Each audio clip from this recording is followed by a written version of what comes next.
جس نے خوف کھایا ہے اسے جنت دی جائے گی، جنت دی جائے گی کسی بھی مقام میں۔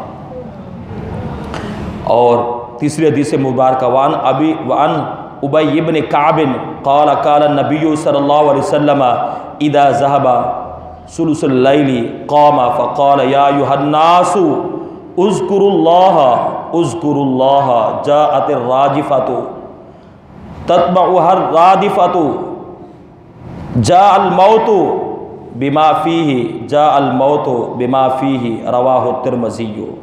حضرت ابی بن کعب روایت کرتے ہیں کہ رسول اللہ صلی اللہ علیہ وسلم فرماتے ہیں کہ جب رات کے 2/3 گزر جائیں تو اٹھتے فرماتے اے لوگو، اٹھتے اور فرماتے اے لوگو اللہ کا ذکر کرو، اللہ کا ذکر کرو، دینے والی چیز آن پہنچی جس سے متصل نیچے والی چیز آن پہنچی، یعنی موت آن پہنچی ہے، موت آ پہنچی ہے، اور اس کے ساتھ جو تکلیفیں ہیں وہ بھی اس کے اندر ہیں۔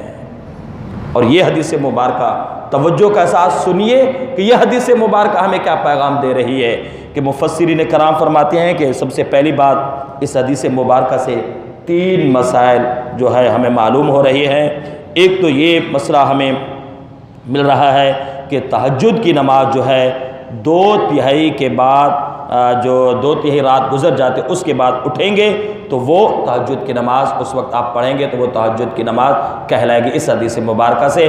ویسے فقہی مسئلہ یہی ہے کہ عشاء کے فرض پڑھنے کے بعد اگر کوئی شخص سو جاتا ہے ایسی نیند کہ بالکل وہ غفلت کے اندر اس نیند کے اندر آ جاتا ہے، دنیا سے بے خبر ہو جاتا ہے، اس سے کم از کم یعنی کہ عموماً جو ہے وہ آدھا گھنٹہ پونا گھنٹہ تو نیند کم از کم آتی ہی ایسی آتی ہے کہ دنیا سے بالکل بے خبر ہو جاتا ہے۔ ایسی نیند آئے عشاء کی نماز پڑھنے کے بعد ایسی نیند سو جانا جو دنیا سے غافل ہو جائے، پھر اس کے بعد اٹھے گا، جو بھی نماز پڑھے گا، جو بھی نوافل پڑھے گا، جو بھی نوافل نماز نہیں جو بھی نوافل پڑھے گا وہ تہجد کے کہلائیں گے، وہ تہجد کے۔ مگر اس حدیث مبارکہ کے رو میں 3/3 رات گزرنے کے بعد پھر آپ اٹھو، اس وقت جو نوافل پڑھو گے تو وہ تہجد کے کہلائیں گے۔ اور فقہ مسئلہ بھی میں آپ حضرات کے گوش گزار کر دیا ہے۔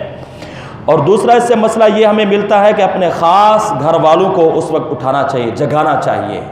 آقا علیہ الصلوۃ والسلام اٹھا رہے ہیں اپنے صحابہ کرام کو۔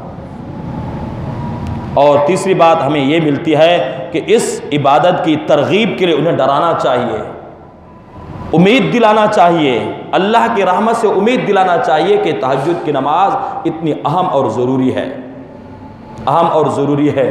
اور یہ میں آپ کو ایک اور بات بتا رہا ہوں، اس دنیا کے اندر جو بھی کامیاب ہوا ہے وہ لازمی اس وقت اٹھا ہوگا اور اللہ رب العزت کی بارگاہ اقدس کے اندر گڑ گڑایا ہوگا یا پریکٹس کی ہوگی تب وہ کامیاب ہوگا۔ یہ ایسا وقت ہے کہ جو شخص اس وقت کے اندر محنت کرتا ہے وہ کامیاب وہی ہوتا ہے۔ دنیاوی لحاظ سے بھی دیکھ لیں، دنیاوی لحاظ سے بھی دیکھ لیں یا دینی لحاظ سے دیکھ لیں، اس وقت جو اٹھتا ہے اور محنت کرتا ہے اللہ رب العزت اسے کامیاب کرتا ہے، اسے کامیاب کرتا ہے۔ یہ ایسا وقت ہوتا ہے تو اس وقت اللہ رب العزت کی رحمت بالکل یہ زمین آسمان جو ہے نا جو قریب ہے وہ اللہ رب العزت کی رحمت قریب ہو جاتی ہے۔